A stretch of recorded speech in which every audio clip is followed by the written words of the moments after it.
This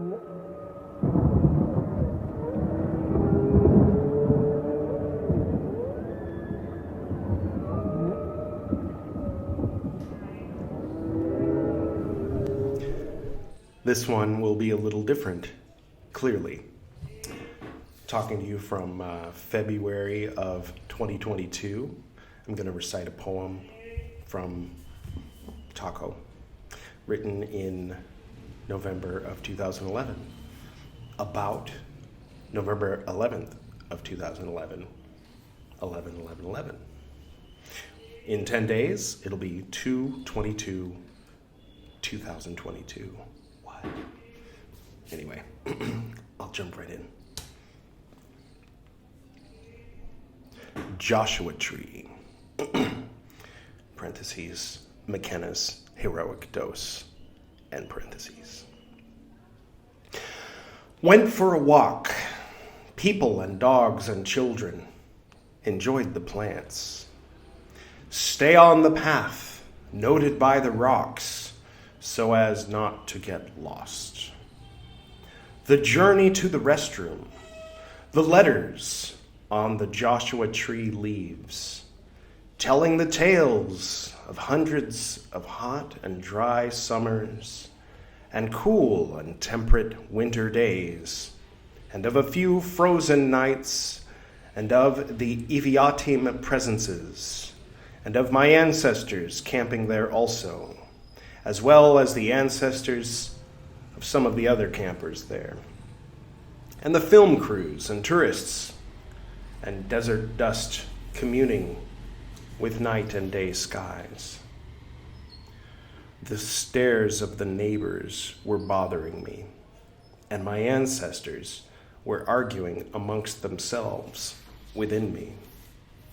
And the tent was reminding me of Skid Row and of all the tents around the world, and I was glad to know that some of my friends in tents could drag them to City Hall and join the yuppies in the other tents, feeling cathartic about rooting for the masses rather than feeling guilty about being one of the ones with jobs and houses.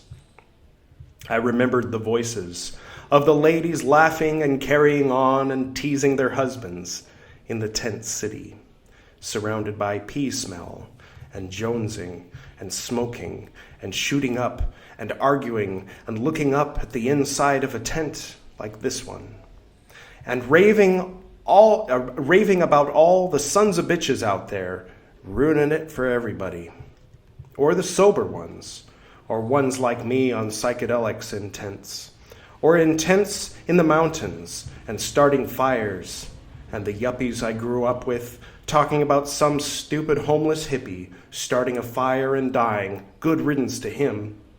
And I got up to check and unzip the tent, but the fire had gone out, and it was getting hot in the tent. As I lay down, I rolled my eyes back, found the one source above, the one, the peace, the all, the deep, deep sleep of infinite peace and celebration, but must stay here, must stay in the tent. And I came down to the old familiar kaleidoscopic rainbow of eyes and presences and voices. And I heard a voice from in my mind, or in my DNA, or in the astral, or all three at once, or however it works, of my great-grandma on my mom's side, frowning at me, and of my father and his weird ways, clashing with my maternal grandma and grandpa's wholesome Christian Americanness, and of them warning my adventurous Sagittarius mother against the false flash of Hollywood weirdos and their Eastern devil's ways, or however. These ones down my mom's side thought the Catholics were superstitious, and the fundies had it right, and God bless them, they're my people, and I love them, and I don't mean to weird them out, or put them off, and my being how I am, and doing so openly, is for me, and those who feel liberated by my doing so. And I almost want to apologize for not playing along in their comfort zones better. But I don't want to apologize because I believe in what I'm doing. Z was there too, in my thoughts or on the astral, and my dad's words were echoing in my mind, "Dope gets them into glimpses," and "For the wisdom of the infinite God has left their ceremonies," and "In the dragon cavern of comfort values," and the voices in the background of the campers all around on all sides, and those in the tent cities, and my restless ancestors on both sides, and Grace telling me how to camp properly, and all my friends and my own voice judging and condemning my ancestors for their progressive ways toward our inheriting of their old cars, and police and cinema and marshmallows, and fancy families going camping in tents while others are dying in dirty tents with insects and trying to keep their chin up and keep praying and keep trucking and keep on keeping on in the midst of decay, and all of them reading the news, and all of them starting to get hand-me-down droid phones now, and all of them feeling and digesting the traumas of world wars, and all injustice and torments of the evils of men, and the harshness of nature, and all of them digesting more than anyone should ever have to. Problems of their own and of many, many others, and moving forward and fighting the good fight and teaching others and learning and considering and changing their positions, sobering up and falling off the wagon. And who am I to have my obligatory cool person hipster fun taking mushrooms in the desert surrounded by other 40-hour vacationers, European tourists, and spoiled private high schoolers? In my DNA, and I felt and saw like Adam Scott Miller's paintings, or Luke Brown, or any of those brilliant ones taking perfect Polaroids of unphotographable worlds so many of us have seen. And I saw my father's legacy and presence, and his troubles, and his accomplishments, and his guilt. And I saw my mom's side there saying, "I told you so," presuming him to be in hell and themselves to be in heaven. And I laughed out loud at how much I loved them so.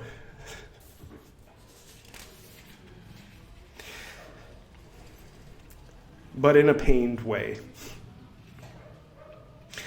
I spoke of my ancestors as if I were of the Eviatim, speaking of ancient peoples who dwelt there in Joshua Tree. And when I said grace aloud, I felt her presence within me become shocked and embarrassed that I had heard her shouting, that this was not the proper way to camp. And she heard my tears.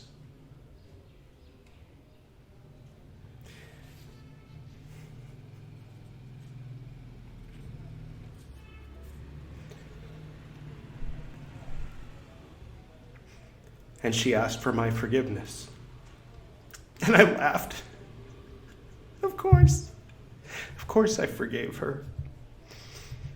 Of the heights and lighter colors, and the medium level eyes, and solid colors, and down to the flaming black asymmetrical log there in front of me.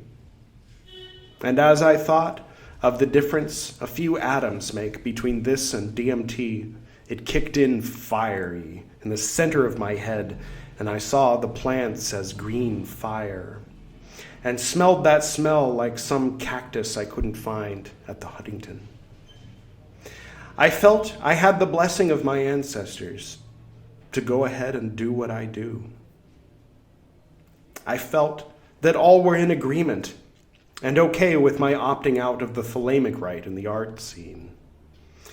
So, as that was another thing I had carried with me. I saw through all their eyes that write your own script was a good position to take. And even its author agreed. And my mom's side was grateful. I was not going to take on the role, as from their point of view, I walk a dangerous path, close to the edge of something. And perhaps that's true, as I remembered my grandmother's warning about playing Tartuffe on stage, saying these things are real, and through taking on that character, you evoke that demon. And I said, sure, Grandma. But I heard what she said. When the moon was up high and slightly south, I put those candles around the site and went up to the moon and up and up and up, and the plants were distracting, so I held the astral sword tighter, and up to the yellow and pink place, and up to the place where those who rise up meet, and together form a web of flower of life, and from the source ride down, surfing the wave of manifestation, bearing a brilliant light, down for all those in the world who needed it that night. Quote, thanks be to our ancestors who thought to put beer in bottles and mass produce them for us to enjoy tonight. And thank you to the stock crews, the truckers and boatmen who brought it on such a far and ridiculous journey to find its way into my hand tonight. End quote. It was a good trip.